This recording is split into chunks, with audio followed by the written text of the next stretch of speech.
Itariki 14 z'ukwezi kwa kabiri buri mwaka, isi yose irahimbaza umusi mukuru w'abakundana witiriwe Valentino mweranda. Patiri Amando KANA arangurira ubutumwa mu kigo c'abihebeye Imana ca Foyer de Charité, aratubwira igituma uwo musi mukuru wagiyeho n'ingene wari ukwiye guhimbazwa. Mu gihe umwami wa Roma yahagarika vyo gushinga ingo kw'abasore kubera ko yari yagomba kuza aratwara imisore yose ku rugamba, akabona ko abamaze gushinga urugo bangukira urugamba, aca ateka ko atazosubira kubaka.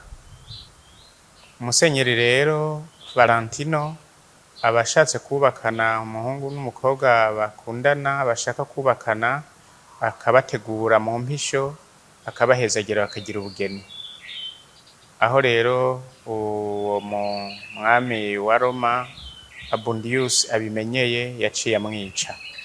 Abashaka rero guhimbaza neza umunsi mukuru wa Valentino mweranda, bozirikana ko yagwaniye urukundo rushikana ku kubaka urugo rutera iteka abarugize, bakaronderanira ineza ubuzima bwabo bwose.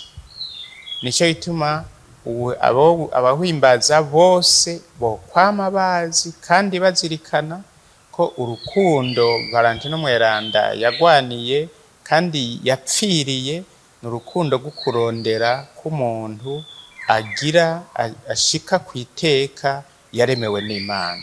Nayo kubibaza ko uwo musi mukuru uhimbazwa n'abakatolika gusa, Amando KANA avuga ko atari vyo namba. Dukora twebwe muri izo nyigisho dutanga, ntidutumira abakatolika gusa, dutumira abantu bose. Mbere tubisha ku maradiyo no ku nyamakuru nkuko kwa BTV, kuko urukundo ntirugira idini.